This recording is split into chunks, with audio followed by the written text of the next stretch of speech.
Bon, bonsoir à tous. On se retrouve pour le débrief spécial mi-temps d'AG Auxerre Paris Saint-Germain. Le PSG mène 2-0 grâce à un doublé de Kylian Mbappé à la 6e minute et à la 8e minute, moins d'1 minute 50. Ça a été très rapide. Avant d'analyser la première période, on va faire le point sur l'enjeu du PSG sur ce match, l'enjeu de l'AG Auxerre, un petit rappel des compositions et l'analyse de la première période. Donc les enjeux du PSG, c'est tout simplement se rapprocher de leur 11e titre, qui sera un record pour le club et pour la Ligue 1. Le PSG aurait pu, je répète, être champion de France pour la 11e fois consécutive de leur histoire, même avant la rencontre, si le Racing Club de Lens avait fait un faux pas au moustoir à Lorient, soit en faisant match nul, soit en perdant. Le PSG, avant de jouer à Auxerre, aurait pu officiellement, personne n'aurait pu les rattraper, officiellement être champion de France.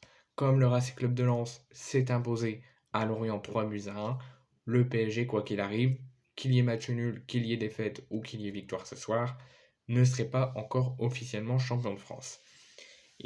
Mais du coup, leur objectif, c'est de s'y rapprocher, être à un pied et un orteil sur leur 11e titre, même si c'est encore loin d'être joué et que tout risque de se jouer lors de la dernière journée. Mais le but, c'est de se rapprocher du titre, d'avoir un pied et un orteil sur le titre, mais surtout de distancer de 6 points le Racing Club de Lens, qui, je pense, va terminer la saison sans faire de faux pas. Les enjeux de la GIA, ils sont simples. Les enjeux de la JOCR, c'est de finir la saison en toute tranquillité, mais surtout, c'est de valider le maintien, parce qu'avec cette défaite qui se profile, la JOCR est 16e de Ligue 1 et à un point de distance seulement avec le FC Nantes, premier relégable, à la 17e place. Donc rien n'a encore joué sur le maintien, mais si la JOCR veut se maintenir, il va falloir plus se montrer sur ce match, peut-être faire l'exploit, et si c'est pas ce soir, ça sera le week-end prochain ou le week-end de la dernière journée, mais il faudra vraiment se réveiller. Donc l'enjeu de la JOCR, c'est le maintien dans l'élite, éviter la descente et s'éloigner fortement de la zone rouge et surtout du FC Nantes. Comme la 18e, la 19e et la 20e place sont déjà assurées de descendre, la 17e place n'est pas encore assurée. Je répète qu'il y a 4 descentes pour que la saison prochaine, en août prochain, il n'y ait que 18 clubs dans notre Ligue 1. Donc il reste une place à prendre pour jouer en Ligue 2 la saison prochaine. Ça va être combat entre la GIA, Strasbourg et Nantes. Donc la GIA a comme objectif de prendre le maximum de points dès ce soir pour essayer de s'éloigner de Nantes, de prendre ses distances avec Nantes, de s'éloigner de la zone rouge et de s'approcher du maintien. Donc composition du Paris Saint-Germain, Donnarumma au but, Danilo Marquinhos Ramos, Zahir Emery, Fabien Ruiz Verratti Bernat, Lionel Messi Ekitike Kylian Mbappé, sur le banc Rico, Letellier, Bichabou, Mpaka, Pembele, Garbi, Sanchez, Soler et Vitinha. Côté AG Auxerre, Radou, Raveloson, Joubal, Isaac Touré, Zedatka, Masengo, Birama Touré, Menza, Sinayoko, Dacosta et Goche Hain. Sur le banc, on aura Donovan Léon, Janvier, Mchangama, Mbanyang, Gaëtan Perrin, Siriki Dembélé, Mathias Outret, Saki et Ablin. Donc sur l'analyse de cette première période, on voit 5-6 minutes vraiment concentrées, sérieux, appliquées de la JOCR avec vraiment l'appui de leurs supporters. Ils ont fait du bruit. On n'entendait même pas les supporters du PSG tellement qu'ils ont fait le maximum de bruit. On dirait un peu le match de l'OM.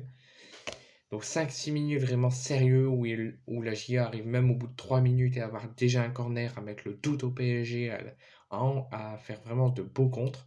Mais à la 6e minute, ils se sont crus trop beaux et Kylian Mbappé ouvre le score à la 6e minute. Et là, c'est fini, la GIA s'écroule au moins jusqu'à la 13e, 14e minute où le PSG met déjà 2-0 au bout de 13 minutes avec un doublé de Kylian Mbappé en moins d'1 minute 30, 6e minute, 8e minute.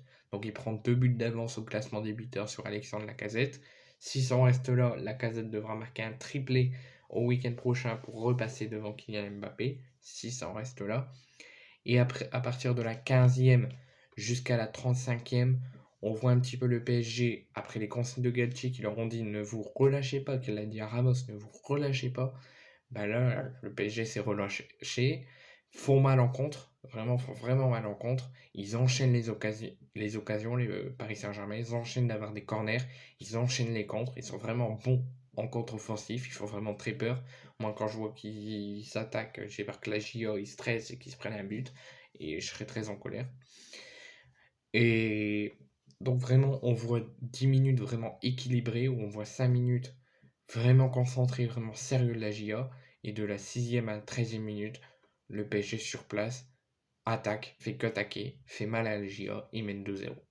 Ensuite, de la 25e à la 40e, voire même à la mi-temps, c'est plus équilibré, moins de contre-offensive du PSG, mais des comptes quand même, des occasions, mais la JA attaque plus, met plus le doute au PSG, et aurait pu même réduire le score avant la mi-temps en enchaînant les corners et en enchaînant les contres. Donc mi-temps, le PSG mène 2-0, très rapide, grâce à un doublé de Kylian Mbappé à la 6e et à la 8e. Le PSG mène 2-0, mais je pense vraiment que la JA Auxerre n'a pas dit son dernier mot, et je pense qu'un match nul, ça serait pas mal pour la JA.